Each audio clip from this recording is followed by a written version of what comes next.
the InfoWarrior with Jason Bermas. We're slamming through your calls. We kept Kyle over. Kyle, second point. Yes, I sent you a message on MySpace. I'm your friend on MySpace. I sent you a message a couple days ago, and it's this for the site Angels for Truth. Okay. And it pointed to the possibility that the planes on 9/11 could have been holograms. Absolutely false. All right, let's just go over it, because I went over to the site, and I've seen all those arguments before.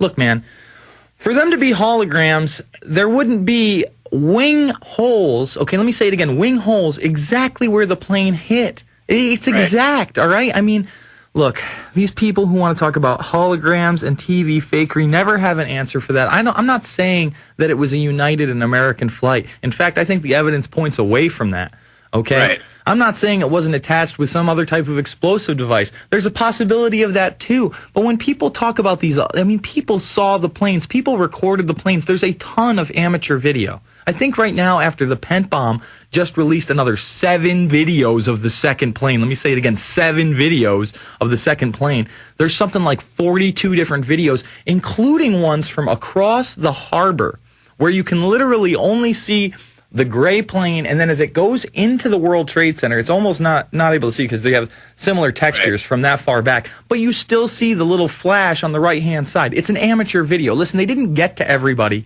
They wouldn't have had the time.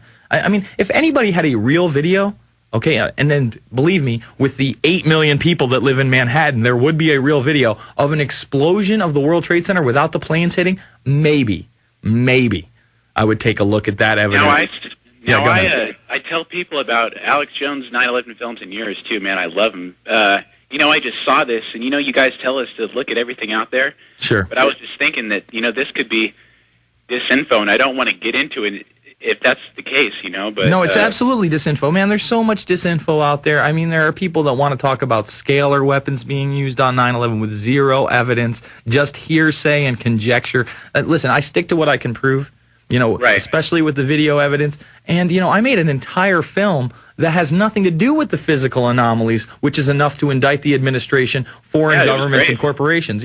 I just feel like at this point, 9/11 is an issue that we have really taken apart one by one, and there are so many legitimate anomalies. I don't need to get into, mini nukes in the basement.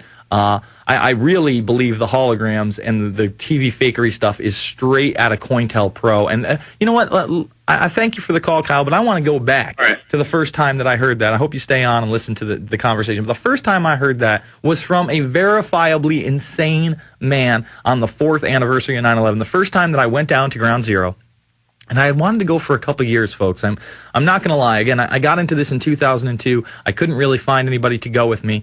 I went down there with Dylan and Corey while we were working on the second edition of Loose Change, and we handed about 50 copies of Loose Change out on that 4th anniversary. It's an extra in Loose Change second edition recut. You can go check that out.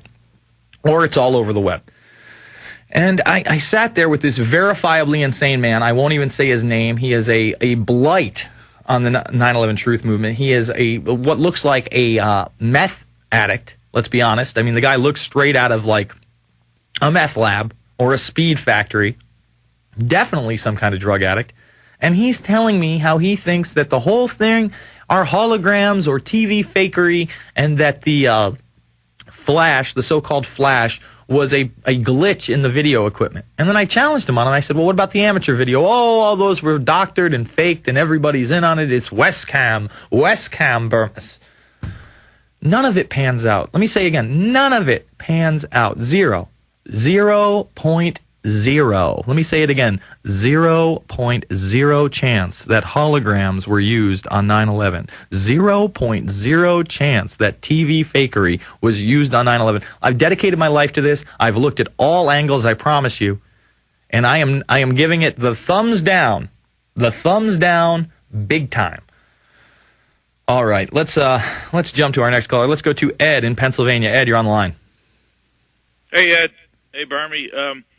I've been to like a dozen air shows, and when that jet just did that flyby in New York City, that was doing maximum like G's just to make that jet scream like crazy, which they didn't show on regular TV. You had to like watch that on YouTube and kick up the speakers and hear that thing go, just screaming and stuff. Total psyop.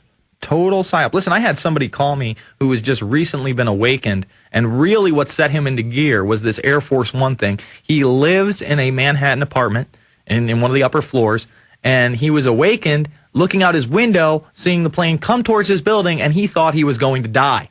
I mean, he really felt some of that panic.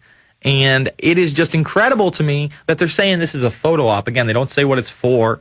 They don't tell anybody except for they tell the police, hey, shut up. They tell the Secret Service, hey, shut up. They tell the mayor's office, hey, shut up. They don't want to tell the people in the buildings surrounding it so that all the workers can go home and they can evacuate all these buildings in Jersey and New York City. It makes no sense unless it's a psychological operation. These people are sick.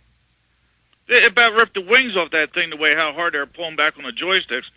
But, hey, let me tell you about Jay Leno's. He only has like a week or two left on NBC. Yeah, well, he's going to have a 10 o'clock show every night during the week. I think it's also going to be on NBC, but he will no longer be the Tonight Show host. Well, Monday night, he said, on his opening monologue, he said, did Cheney release this swine flu to take the pressure off the torture stuff? And like every night he's... Go ahead, man. But that's the problem with that is it keeps it in that left-right paradigm. You know what I mean? Like Cheney's pulling all the strings behind the scenes. Yeah, but he does pull a lot of them. Listen, he's a COG guy way back in the 80s. For people that don't know what COG is, that's continuity of government. Is he a black ops guy? You bet he is. He's a heartless black ops guy. But he's not the only one pulling the strings, okay? And he's not the one releasing the swine flu so that people don't look at the CIA torture memos. I got a news flash for most people. We know you tortured those people. We know you killed those people. Most of the Americans are dumbed down and they just accept it. But most people are consciously aware that things are screwed up in Gitmo and other places, because of this Iraq war and Afghanistan war. So I don't buy into that. I don't know how much Cheney's running right now. He could be running more than he was running in the Bush administration. Who knows? Again, he's a black ops guy. Go ahead. Yeah, but that's our comedy now. At night is they're talking about stuff like that. Come on. I grew up with Johnny Carson. Life was fun. Now it's like, I've been with Alex for 8 years. I was at the Chantilly, the Bilderberg thing, and we used to be the crazy people, me and Alex, but now it's like happening. It's There's nothing crazy about saying, hey, by the way, Catherine Sebelius went to the Bilderberg meeting 2 years in a row, and now she's the head of Health and Human Services without really being confirmed. It's no big deal. She's just going to order you to be vaccinated and quarantined. Love it. Live it. It's the new America, sir. Just get behind it. I thank you for the call, Ed. We're going to jump to Bill in Minnesota. Bill, you're on the line. Yes, sir. We got Bill dropped, or... Okay, let's go to Jamie in Ohio. Jamie, you're on the line. Jamie, there? Yeah. All right. Dude. Mm-hmm. I was just, I'm a big fan, but I thumbs down, dude, to Naomi Wolf chick. Come on, dude. Well, did you watch? I wanted hold to on, punch this woman. Hold on. You know what? I know she's a bit of an Obama supporter, but did you watch The End of America? Totally. But did you watch The End of America? That's what I'm saying, dude. Okay. All right. Listen, The End of America, she is a gatekeeper, basically. That's what I think.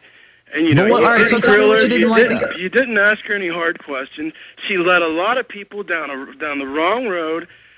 You don't think I asked her? Hold on. You don't think I asked her hard questions? I asked her, and if you got the radio on, man, please turn it down so I can talk to you.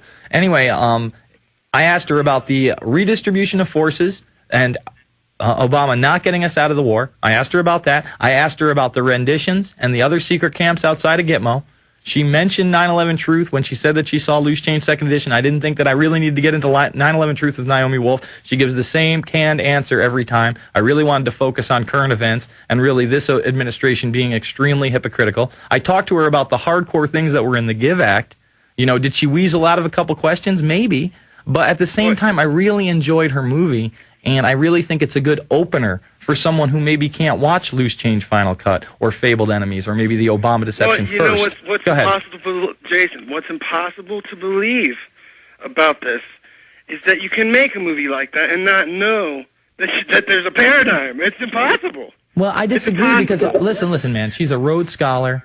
She's in those inner circles. She worked for the Clinton campaign. People have their blind spots. Man, Tarpley has his blind spots as good as he is.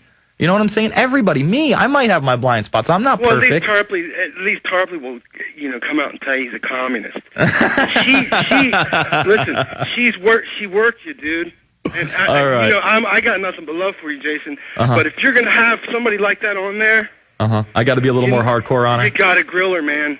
Well, what would you ask her? All right, I'm asking. What would have been? You got one question for Naomi Wells. Precisely that. I would have said, how can you still believe in a Democrat and a Republican, nonsense? All right, I'll tell you what. The next time that I have her on, I'm going to ask her that question just for you. All right, we're going to talk about the right-left paragraph. All right, well, get my name right. It's Jimmy. All right, well, they type Jamie, brother. I can't help it. I only read a screen.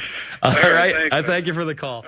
You're listening to GCN, the world leader in independent talk radio.